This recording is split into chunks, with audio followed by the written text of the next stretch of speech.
இயேசுவுக்கே மகிமை உண்டாவதாக. என்னுடைய அக்காளுக மகன் சவுதியில் 2 வருஷமாக ஒரு கம்பெனியில் வேலை பார்த்துட்டு இருந்தான். திடீர்னு வேலை இல்லைன்னு எல்லாரையும் பிரித்து விட்டுட்டு இவனையும் பிரித்து விட்டுட்டாங்க. வேறு கம்பெனியில் இன்டர்வியூ போனான். அப்போ ஒரு கம்பெனிலையுமே கிடைக்கல. திருப்பி நான் இங்கேருந்து ப்ரேயர் பண்ணிவிட்டு வீட்டுக்கு போனப்போ என்னுடைய பிள்ளை எங்கள்கிட்ட சொல்லி நான் சித்திட்ட ஜோம் பண்ண சொல்லு அப்படின்னு சொல்லிட்டு, அப்போ பிள்ளை எங்கே சொன்னாங்க. அப்போ நான் சொன்னேன், கட்டாயம் அவனுக்கு இந்த இன்டர்வியூவில் அவனுக்கு கட்டாயம் வேலை கிடைக்கும், நான் அன்பரின் பாதத்தில் சாட்சி சொல்வேன்னு சொல்லியிருந்தேன். அதே மாதிரி அந்த வேலை கிடச்சிது. அடுத்ததாக என்னுடைய பிள்ளைக்கு ஃபீஸு கட்டணும். அந்த ஃபீஸு கட்டியதில் இவங்க காசு ஃபாரின்லேருந்து அனுப்பியிருந்தாங்க. அதில் அக்கௌண்ட்டில் ஒரு பிரச்சனை. அப்போ போன மாதம் இங்கே ப்ரேயர் பண்ணியது இந்த இடத்துல நான் இருந்தேன். அப்போ ரொம்ப கூட்டமாக இருந்து ப்ரேயருக்கு நான் ரெக்வஸ்ட்டு சொல்லலை. என்ன பிள்ளை அடுத்த நாள் பார் கவுன்சில் எக்ஸாம் எழுத போகிறோம் அதுக்காக சொன்னேன். ஆனால் அவங்க ப்ரேயர் பண்ணாங்க, பிள்ளை நல்ல முறையில் எக்ஸாம் எழுதி பாஸ் ஆகும் அப்படின்னு சொல்லிட்டு. நான் ப்ரேயர் முடித்து வெளியில் போய் ஃபோன் பண்ணி, அம்மா அதிசயமாக இருக்குது, இவ்வளோ நேரம் நாங்கள் பண்ணினோம், ஒன்றுமே மொபைலில் பண்ண முடியலை. இப்போ எங்களுக்கு அந்த மொபைல் அக்கௌண்ட் ஒர்க் ஆயிடுச்சு, எங்களுக்கு அக்கௌண்ட்டில் காசு ஏறிட்டு. திரும்ப ஒரு பெரிய சாட்சி, என்னை வாழ்க்கையில் மறக்க முடியாத ஒரு அற்புதம் இது. எனக்கு நெஞ்சில் ஒரு இடத்துல அது சொல்ல முடியாத ஒரு வேதனை, ஒரு குத்தல். ஆனால் புண்ணு இல்லை, பரு இல்லை, எதுவுமே இல்லை, ஒரு இடத்துல குத்திகிட்டே இருந்து. அப்போ நான் இதை யார்கிட்ட என் பிள்ளைகிட்ட சொல்லலை, ஹஸ்பண்ட்கிட்ட யார்கிட்டையுமே சொல்லலை, ஏசப்பாட்ட மட்டும்தான் நான் சொல்லிகிட்டே இருந்தேன். ஏன்னா எனக்காக நோய்பட்டு நிறைய காசு நாங்கள் செலவு பண்ணிட்டோம், வீடையெல்லாம் இழந்துட்டோம். நான் அப்போ அந்த ப்ரேயர் ஆயில் தொட்டு போட்டு, ஏசப்பா எப்படியாவது எனக்கு இதுக்கு சுகம் கிடைக்கணும். அப்போ பிரதர் ஒரு நாள் நைட்டு 10 மணி ப்ரேயரில் சொன்னாங்க, ஒரு மக சொல்ல முடியாத ஒரு நோய், யார்ட்டையுமே சொல்ல முடியாதுன்னு சொல்லி அழுதுட்டு இருக்கியா, கட்டாயம் கடவுளுக்கு சுகம் தருவார் அப்படின்னு ப்ரேயர் பண்ணாங்க. அது எனக்குன்னு நினச்சி நான் அப்படியே ஜோம் பண்ணேன். அற்புதமாக அந்த இடத்துல நான் ஹாஸ்பிட்டல் போகலை, ஒன்றுமே போகலை, ப்ரேயர் ஆயில் மட்டும் நான் 3 நாள் போட்டேன். ஏன்னா அந்த இடத்துல ஒரு வலியோ ஒன்றுமே இல்லை. 7 மாதமாக இருந்த வலி அப்படியே குறைஞ்சிட்டு, ஏசப்பாய் கோடான கோடி நன்றி. Praise the Lord. நான் செய்யார்லேருந்து வரேன். என் பேர் பரிமலா. நான் ஒரு 1 இயராக அங்கே வந்துட்டுருக்கேன். எங்கள் ஃபேமிலியில் நிறைய பிரச்சனை பிரிவினெல்லாம் இருந்துச்சு. நான் அதுக்காக இங்கே ப்ரேயர் பண்ணேன். சிஸ்டர் ஒருத்தர் கூப்பிட்டு வந்தாங்க, நீங்கள் ப்ரேயர் பண்ணு, உனக்கு அங்கே எல்லாமே சரியாயிடும் அப்படின்ட்டு. 1 இயரில் எங்கள் ஃபேமிலியில் நிறைய மாற்றங்கள். எங்கள் அப்பாவுக்கு ரொம்ப உடம்பு சரியில்லாமல் இருந்தார். நான் ப்ரேயர் பண்ணிவிட்டு ப்ரேயர் ஆயில் எடுத்துகிட்டு போய் கொடுத்தேன், குணமடைஞ்சிட்டார். 3 மாதமாக எங்கள் அண்ணாவுக்கு அம்மை போட்டு கால் கை வராமல் வீங்கிட்டு இருந்துச்சு. நான் ரொம்ப கண்ணீரோடு லாஸ்ட் மந்த்து ப்ரேயர் பண்ணேன். ஐயா கிட்ட வெயிட் பண்ணி லாஸ்ட்டாக நான் ஃபோனில் ப்ரேயர் பண்ண சொல்லி கொடுத்தேன். மகனே, உனக்கு சுத்தம் உண்டு, எனக்கு சுத்தமாக, நீ எழுந்து துள்ளி குதிச்சு வருவான்னு சொல்லி ப்ரேயர் பண்ணார். இப்போ எங்கள் அண்ணாவுக்கு நல்ல சுகம் கிடைச்சி நார்மலாக நல்லா இருக்காரு.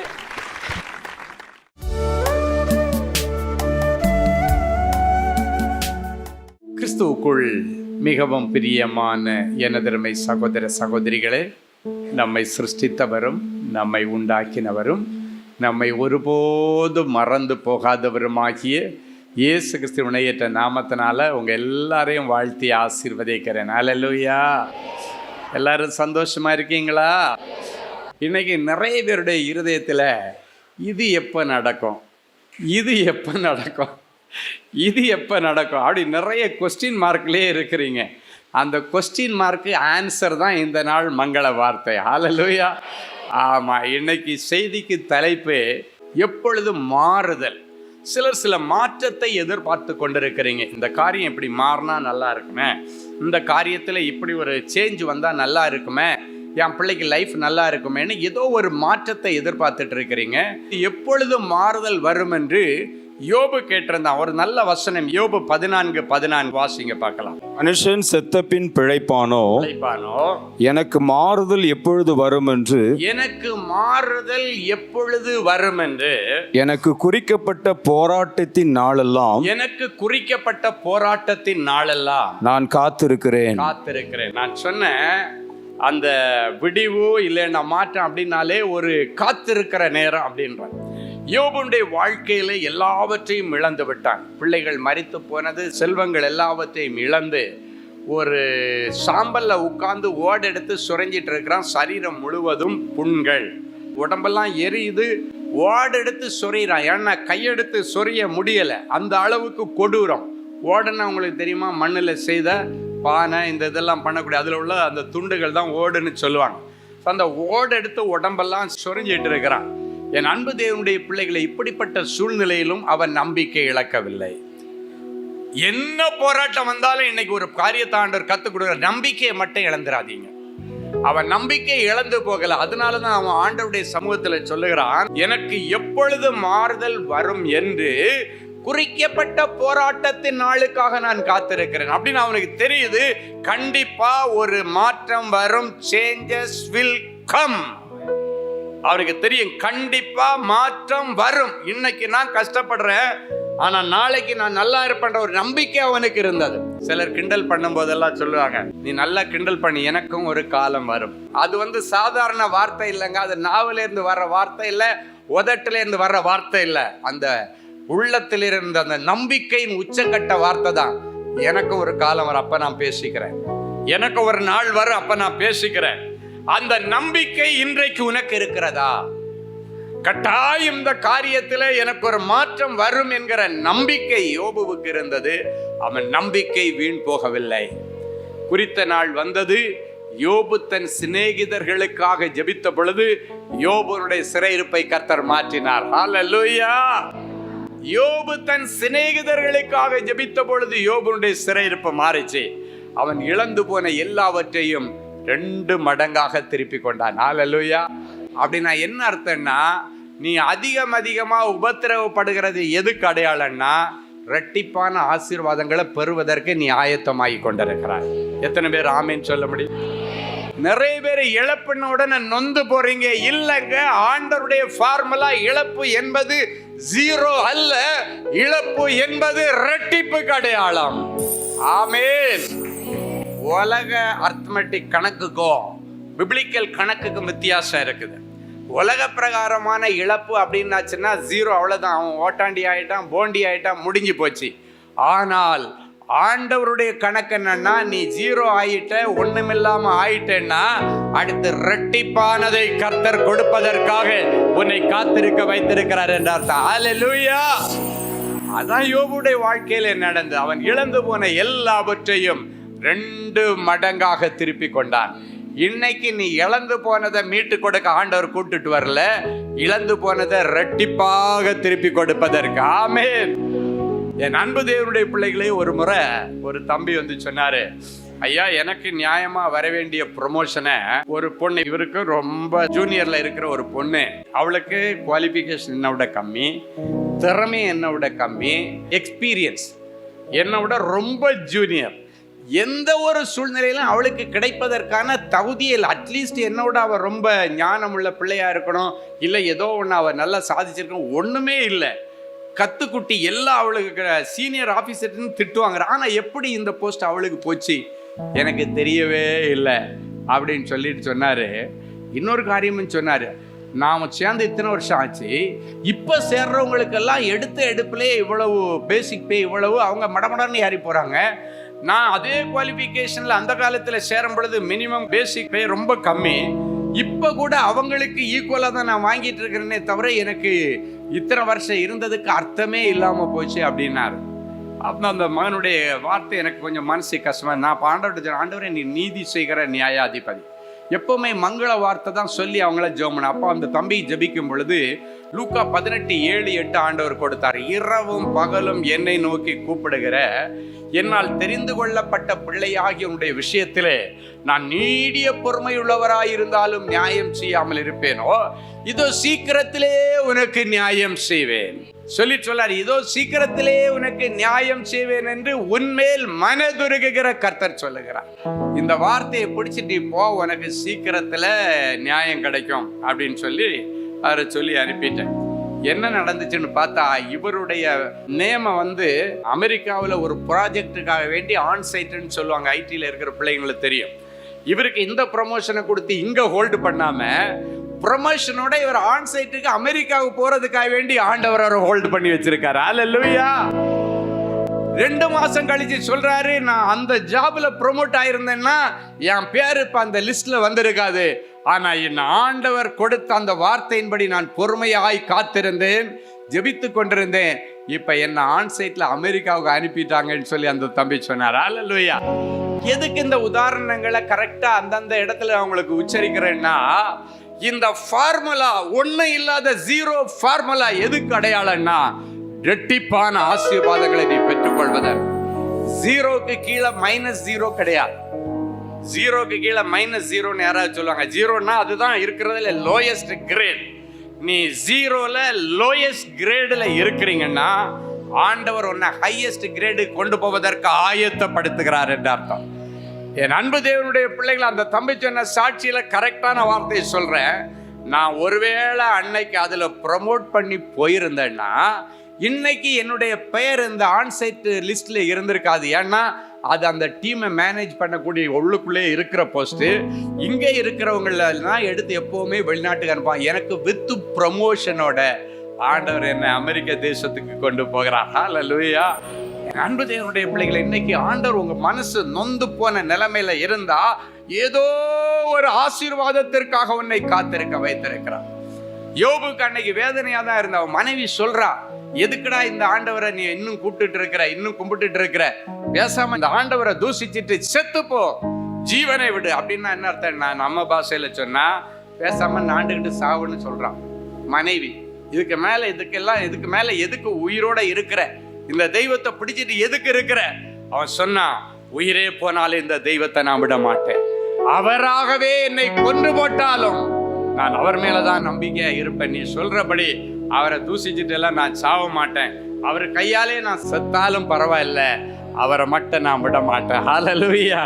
எப்பொழுது விடிவு காலம்னு காத்திருந்த அந்த பவுலுக்கும் அவனோடு கூட இருந்த 276 பேரும் தப்பி கரை சேர்ந்து விடிவு காலத்தை பெற்றுக்கொண்டார்கள். இன்றைக்கு உங்களுக்கு எதிலெல்லாம் விடிவு காலத்தை கேட்டீங்களோ விடிவு காலம்.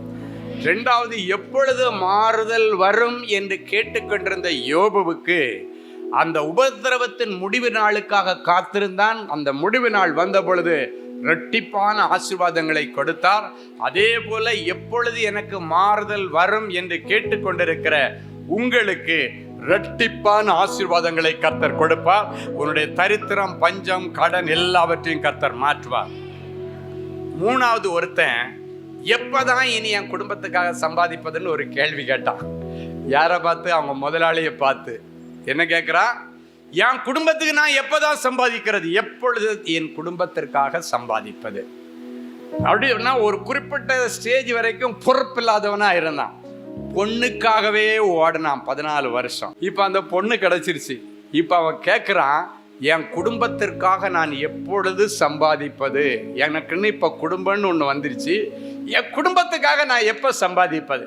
ஒரு அழகான வசனம், ஆதியாகமம் 30:30 எடுத்து வாசிங்க பார்க்கலாம். நான் வரும் முன்னே உமக்கு இருந்தது கொஞ்சம், நான் வந்ததற்கு பிறகு கர்த்தர் உம்மை ஆசீர்வதித்ததினால் அது மிகவும் பெருகி இருக்கிறது. இனி நான் என் குடும்பத்திற்காக சம்பாத்தியம் பண்ணுவது எப்பொழுது என்று தன்னுடைய முதலாளியாகிய லாபானை பார்த்து, அவனுடைய மாமனை பார்த்து கேட்கிறான் யாக்கோபு. இனி நான் என் குடும்பத்திற்காக சம்பாத்தியம் பண்ணுவது எப்பொழுது? அவன் சொல்றான், நான் வேலையில சேர்றது வரைக்கும் நீங்க ஒன்றும் இல்லாம தான் இருந்தீங்க. நான் வேலையில சேர்ந்து உங்களுக்கு நல்லா சம்பாரிச்சு கொடுத்துட்டேன். இப்ப நல்ல செல்வங்களோட நீங்க இருக்கிறீங்க.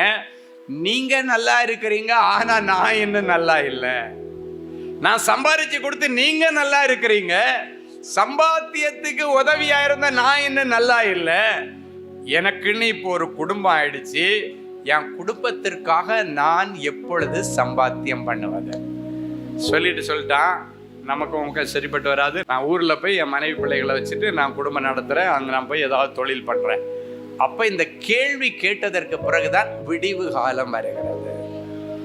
நல்ல கவனிங்க. எப்ப என் குடும்பத்திற்காக சம்பாதிக்கணும்னு எப்ப அவனுக்கு பொறுப்பு வந்ததோ அதுக்கப்புறம் தான் கர்த்தர் அவனை முதலாளியாய் மாற்றுகிறார். இப்ப நான் போறேன், கேள்வி கேட்க ஆரம்பிச்சிட்டான். இப்ப லாபானுக்கு அது வரைக்கும் இவன் கேள்வி கேட்கல. 10 முறை சம்பளத்தை மாத்துறாங்க. ஏதோ பொண்ணை கொடுத்து அப்படியே அவனை பேலன்ஸ் பண்ணி வச்சுட்டு நல்லா சம்பாதிச்சுட்டு இருந்தான். முதல்ல அவன் விரும்பின பொண்ணுக்காக வேண்டி 7 வருஷம் வேலை செய்தான். ஏமாற்றி அதுக்கு சகோதரியை கல்யாணம் பண்ணி வச்சுட்டான். எப்படியாவது நான் விரும்பினவளை அடைஞ்சே தீர்னேன்னு இன்னொரு 7 வருஷம் அங்கே வேலை செய்கிற அடிமை மாதிரி. 14 வருஷம் ஆயிடுச்சு. 14 வருஷத்தை வேஸ்ட் பண்ணிட்டான். இப்போ 14 வருஷம் கழிஞ்சு அந்த மனைவி வந்ததற்கு பிறகுதான் இவனுக்கு தோணுது, இப்போ மனைவி 2 பேர் ஆயிட்டாங்க, பிள்ளைகள் ஆயிட்டாங்க. இப்போ இந்த பிள்ளைகளுக்காக என் குடும்பத்துக்காக நான் எப்போ சம்பாதிக்கிறதுன்னு அப்போதான் அவனுக்கு கண்கள் திறக்கிறது. இன்றைக்கு பொறுப்பற்ற சூழ்நிலையில வாழ்ந்து கொண்டிருக்கிற ஒரு புருஷனுடைய கண்களை கர்த்தர் இன்றைக்கு திறக்கிறார். பொறுப்பற்ற நிலைமையில இருக்கிற உன் பிள்ளைகளுடைய கண்களை கர்த்தர் இன்றைக்கு திறக்கிறார். ஏதோ விளையாட்டுத்தனமாகவே ஓடிக்கொண்டிருக்கிற அவர்களுக்கு இன்றைக்கு கர்த்தருடைய வல்லமை இறங்கி அவர்களை பொறுப்புள்ள பிள்ளைகளாகவும் பொறுப்புள்ள புருஷனாகவும் ஆண்டவர் மாற்றி தருவார். எத்தனை பேர் ஆமேன்னு சொல்ல முடியும்? இப்ப கேட்ட உடனே இப்ப அவரு வழிக்கு வர்றாரு. யாரு? அவங்க முதலாளி வழிக்கு வர்றாரு. விட்டுட்டு போயிடாதப்பா. சில இடங்கள்ல பாத்தீங்கன்னா இப்படிப்பட்ட சம்பவங்கள் நடக்கிறது நீங்க பார்த்துட்டு இருக்க முடியும். சரி, நீ விட்டுட்டு போயிடாத. இப்ப நம்ம 2 பேருக்குள்ளால ஒரு பிசினஸ் அக்ரிமெண்ட் பண்ணிக்கலாம். நான் இன்வெஸ்டிங் பார்ட்னர், நீ ஒர்க்கிங் பார்ட்னர். அப்படின்னா என்னுடைய இன்வெஸ்ட்மெண்ட்ஸு என்னுடைய ஆடுகள் எல்லாம் இருக்கு, நீ ஒர்க் பண்ணி, நீ ஒர்க்கிங் பார்ட்னர். வர்றதுல பிளெயினாக குட்டி போடுற அந்த ஆடுகள் எல்லாம் எனக்கு அப்படின்னாச்சுன்னா, பொலியும் போது குட்டி போடுற பிளெயினாக இருக்கிறதெல்லாம் அந்த ப்ராஃபிட் எல்லாம் எனக்கு. டிசைனாக குட்டி போடுற ஆடுகள் எல்லாம் உன்னுடைய ஷேர் அப்படின்னு ஒரு அக்ரிமெண்ட் சைன் பண்ணி முதலாளி ஸ்தானத்திற்கு கர்த்தர் அவனை மாற்றினார். அது வரைக்கும் வேலை செய்துட்டு இருந்தவன் இப்போ முதலாளியா மாறிட்டான். ஹல்லேலூயா. சில நேரங்களில் நீங்க வேலை செய்கிற இடத்துல குடைச்சல் வருதுன்னா ஆசீர்வாதத்திற்கு அடையாளம். அன்றைக்கு பார்வோனுடைய இருதயம் கடினப்பட்டதுனால இஸ்ரவேல் ஜனங்களுக்கு கானானுக்கு வழி பிறந்தது. ஹல்லேலூயா. நம்ம என்ன பண்றோம்? நம்ம வேலை செய்யற இடத்துல ஒரு பிரச்சனை வந்த உடனே ஓன்னு உட்காந்து அழுதுட்டு, ஆஃபீஸுக்கும் போக மாட்டான், சர்ச்சுக்கு போக மாட்டான், குளிக்க மாட்டான், ரூமுக்குள்ள உட்காந்துட்டு அவனை அழிஞ்சி குடும்பத்தையும் அழிய வச்சு எல்லாரையும் அழ வச்சிட்டு இருப்பான். அப்படி அல்ல. சாதிக்கிற பிள்ளைகள் முச்சடி வந்தாலும் சரி, கல்லடி வந்தாலும் சரி, அதையும் தாண்டி கடந்து போகிற மனநிலை வேண்டும். அன்னைக்கு அப்படி அவன் கேட்டதுனால அவனுக்கு ஆண்டவர் அந்த இடத்துல இருந்து அவன் காணாம ஒளிச்செல்லாம் ஓடல. அவன் நேரடியா கேட்கிறான் முதலாளிகிட்ட, எனக்கு இதுக்கு மேல கட்டுப்படி ஆகாது, எனக்குன்னு குடும்பம் ஆச்சு, எப்ப சம்பாதிப்பது அப்படின்னு சொல்லி கேட்ட உடனே அவன் ஒரு ஆப்ஷன் கொடுக்குறான். இந்த ஆப்ஷனுக்கு அவன் ஒத்து போனா அதன் பிறகு அவன் ஊருக்கு திரும்பி வரும் பொழுது பரிவாரங்களோடு வந்தானா. ஹல்லேலூயா. எக்கச்சக்கமான சம்பாத்தியங்கள். இன்னைக்கு சம்பாத்தியத்திற்கு வழி இல்லை என்று வருகிற பிள்ளைகளுக்கு ஆண்டவர் தாராளமான சம்பாத்தியத்தை கர்த்தர் கொடுக்க போகிறார். வெறும் கையும் கோலுமாய் நிற்கிற உன்னை இனி அநேக பரிவாரங்களுக்கு ஆண்டவர் அடையாளமாய் மாற்ற போகிறார். ஹல்லேலூயா. இன்னைக்கு ஆண்டவர் சொல்றாரு, எப்போ என் குடும்பத்துக்காக சம்பாதிக்கிறதுன்னு எப்போ பொறுப்பு வந்ததோ அப்பதான் யாக்கோபுக்கு வழி திறந்தார். எப்போ உனக்கு பொறுப்பு வருதோ அப்பதான் உனக்கு விரிவாக்கத்திற்கு வாசல்கள் திறக்கும், முன்னேற்றத்திற்கு வாசல்கள் திறக்கும். எனவே அப்படியே இருந்துட்டு காலத்தை ஓட்டிடலான்னு ஒரு நாள் நீங்க நினைக்க கூடாது. நாளுக்கு நாள் விருத்தி இருக்கணும். மனுஷன்னா நாளுக்கு நாள் வளர்ச்சி இருக்கணும், நாளுக்கு நாள் முன்னேற்றம் இருக்கணும். தாவீது நாளுக்கு நாள் விருத்தி அடைந்தான். சேனைகளின் கர்த்தர் அவனோடு இருந்தார். என் ஆண்டவருக்கு நீ இருந்த இருப்பில் இருப்பது விருப்பம் இல்லை, நீ நாளுக்கு நாள் விருத்தி அடைய வேண்டும், நாளுக்கு நாள் முன்னேற வேண்டும். இதுதான் என் தேவனுடைய திட்டம். நீ என்ன வேலையில இருந்தாலும் சரி, நீ வேலை செய்தாலும் சரி, வியாபாரம் பண்ணாலும் சரி, ஊழியம் செய்தாலும் சரி, அதுல நீ இருப்பது தேவனுடைய திட்டம் அல்ல. அதிலிருந்து நாளுக்கு நாள் உன் ஊழியத்துல ஒரு விருத்தி வேணும், உன்னுடைய வேலையில ஒரு விருத்தி வேணும், உன்னுடைய வியாபாரத்துல ஒரு விருத்தி வேணும். விருத்தியை விரும்புகிறவர் கர்த்தர். அந்த விருத்தியை இன்றைக்கு கர்த்தர் கொடுக்கிறார். ஒருவேளை பொறுப்பற்ற நிலைமையில உங்க பிள்ளைகளோ புருஷனோ இருந்தாலும் யாக்கோபுடைய கண்களை ஒரு நாள் திறந்தார். எப்ப என் குடும்பத்துக்கு சம்பாதிப்பதற்கென்ற ஒரு எண்ணம் அவனுடைய இருதயத்தில் கொடுத்தார், வழி பிறந்தது. இன்னைக்கு அப்படிப்பட்ட எண்ணத்தை கர்த்தர் உங்களுக்கு கொடுப்பார். அல்லேலூயா. என் அன்பு தேவனுடைய பிள்ளைகளே, நல்ல தேவ செய்தியை கேட்டீர்கள், அருமையான சாட்சிகளையும் பார்த்தீர்கள். இப்பொழுது நாம் யாவரும் ஜெபிக்கலாமா? பரிசுத்த பிதாவே, உமக்கு நன்றி. இயேசுவின் நாமத்தினாலே என் பிள்ளைகளை நான் மனதார வாழ்த்தி ஆசீர்வதிக்கிறேன்.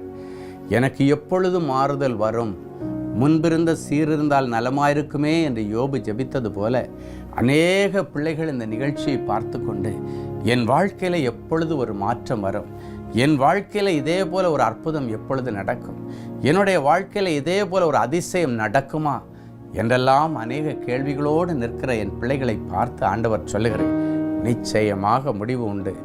உன் நம்பிக்கை வீண் போகாது. உன்னை திக்கற்றவனாக திக்கற்றவளாக ஒருபோதும் விடுவதில்லை. மற்றவர்களை பார்த்து நீ சொல்லியிருக்கலாம், அவர்கள் எள்ளி நகையாடும் போது, உன்னை கேவலமாய் பேசும்போது, எனக்கும் ஒரு காலம் வரும் என்று ஏதோ ஒரு குருட்டு நம்பிக்கையில் நீ சொல்லியிருக்கலாம். இல்லைன்னா ஏதோ ஒரு பேச்சுவாக்கில் சொல்லியிருக்கலாம். அது சாதாரண பேச்சுவாக்கில் வந்ததல்ல, குருட்டு நம்பிக்கையில் வந்ததல்ல. ஆண்டவர் தான் அந்த வார்த்தையை சொல்ல வைத்தார். எனக்கும் ஒரு காலம் வரும் என்று சொன்னாயே, உன் காலம் வந்துவிட்டது என்று ஆண்டவர் சொல்லுகிறான். இது உனக்கு அனுக்கிரகத்தின் நாள், இதுவே உனக்கு இரட்சணிய நாள், இதுவே உனக்கு அற்புதத்தின் நாள். இயேசுவின் நாமத்தினாலே இன்றைக்கு என் பிள்ளைகள் விரும்பின காரியத்திலே இன்றைக்கே ஒரு அற்புதம் நடப்பதாக. இந்த நிமிஷத்தில் என் பிள்ளைகளுக்கு நடக்கட்டும். 2000 வருஷங்களுக்கு முன்பாக நன்மை செய்கிறவராய் சுற்றி திரிந்த என் ஆண்டவர் என் பிள்ளைங்களுக்கு இன்னைக்கு நல்லது செய்யப்பா. என் பிள்ளைகள் இன்னைக்கு வரைக்கும் அனுபவித்த கொடுமைகளுக்கும் அவமானங்களுக்கும் இன்றைக்கு முடிவு வரட்டும். கனம் பொருந்தின பாத்திரமாய் என் பிள்ளைகளை மாற்றும். சினைமையால் சொன்னால், என்னை கர்த்தர் கனம் பொருந்தின பாத்திரமாய் வைத்திருக்கிறார். அதே போல இவர்களையும் கனம் பொருந்தின பாத்திரமாக கௌரவத்தோடு என் பிள்ளைகளை வாழ வைங்கப்பா. எங்கேயும் போய் என் பிள்ளைகள் பிச்சை எடுக்க நீர் அனுமதிக்க கூடாது. என் பிள்ளைகள் நல்லா வாழ்ந்து சுகிச்சிட்டு நிறைய பேருக்கு அள்ளி கொடுக்கக்கூடிய செல்வ சீமான்களாக சீமாட்டிகளாக ஆசீர்வதிக்கிறேன். இன்றைக்கே அவைகள் நிறைவேறட்டும். எல்லா கடன் பிரச்சனைகள் மாறட்டும், வியாதிகள் மாறட்டும். மரண பயத்திலிருந்து என் பிள்ளைகளை விடுதலையாக்கி சமாதானத்திலே என் பிள்ளைகளை நிலைநிறுத்துவீராக. தொடர்ந்து உம்முடைய நாமம் ஒன்றே மகிமைப்படட்டும். இயேசுவின் மூலம் பிதாவே, ஆமென். Genesis Creations Media Academy, certification in media technology. Our course includes videography, photography,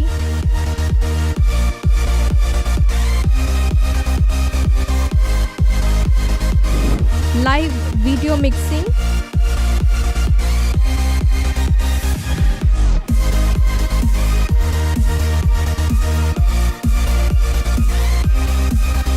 Photoshop,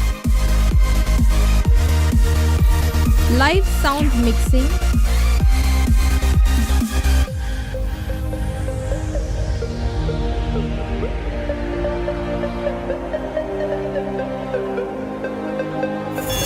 drone cinematography,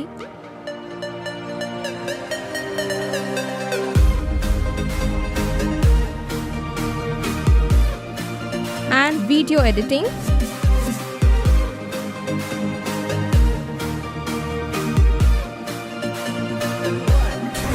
Praise the Lord. I welcome you all on behalf of Genesis Creations Media Academy. இந்த கோர்ஸ் நாங்கள் start பண்ணதுக்கான main reasons பார்த்தீங்கன்னா 3 benefits இருக்குங்க. First benefit பார்த்தீங்கன்னா, இந்த course வந்து just 3 months course தான். நீங்கள் 3 months இந்த கோர்ஸை நீங்கள் படித்து முடிச்சிடலாம். செகண்ட் பெனிஃபிட் பார்த்தீங்கன்னா, இது வந்து ரொம்ப காஸ்ட் எஃபெக்டிவ். ஸோ நீங்கள் ஈஸியாக அஃபோர்ட் பண்ணி இந்த கோர்ஸை நீங்கள் படித்து முடிக்கலாம். மூணாவது பார்த்தீங்கன்னா, இங்கே வந்து professional teaching with professional equipments கொடுக்குறோம். ஸோ நீங்கள் ஃப்யூச்சரில் எங்கேயாவது போய் ஜாப் ஜாயின் பண்ணாலும் சரி, இல்லை நீங்கள் வந்து பிஸ்னஸே ஆரம்பித்தாலும் சரி, அந்த ப்ரொஃபஷனல் எக்யூப்மெண்ட்ஸை ஹேண்டில் பண்ணுறதுக்கான ப்ரொஃபஷனல் ட்ரைனிங் நாங்களே உங்களுக்கு கொடுத்துருவோம். ஸோ நீங்கள் கோர்ஸ் முடிச்சுட்டு வெளியே போகும்போது உங்களுக்கு ஜாப் கைடன்ஸ் அண்ட் இன்டர்ன்ஷிப் நாங்களே கொடுத்துருவாங்க. ஸோ இதுக்கும் மேலே உங்களுக்கு ஏதாவது டீட்டெயில்ஸ் வேணும்னா நீங்கள் ஸ்டாஃபை காண்டாக்ட் பண்ணலாம். உங்களுக்கு எல்லா டீட்டெயில்ஸும் கொடுப்பாங்க. வாங்க நம்ம கிளாஸ் ரூமில் சந்திக்கலாம். Thank you. For further details, contact 7824850999 or visit our website at www.genesiscreations.in.